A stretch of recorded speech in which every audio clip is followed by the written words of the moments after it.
Eli tässä osiossa katsotaan, miten tehdään yritykselle Facebookin lyhyt nimi. Eli lyhyt nimihän on se, mikä esimerkiksi voidaan käyntikortteihin painaa facebook.com kautta GoGroup tai sitten jotain muuta. Eli mennään ihan tuonne osoitekenttään ja laitetaan facebook.com kautta username. Tullaan tällaiselle sivulle, missä sitten määritetään tämä sivu, mille sitä lyhyt nimeä ollaan luomassa. Me ollaan kirjoitettu nyt GoGroupina, niin se antaa täällä sitten GoGroupin tietysti vaihtoehdoksi.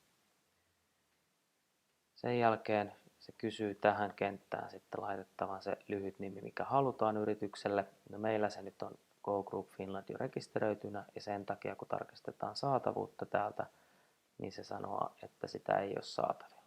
Sitten normaalitilanteessa, kun ensimmäistä kertaa tätä rekisteröimistä tehdään, niin sen pitäisi sanoa näin.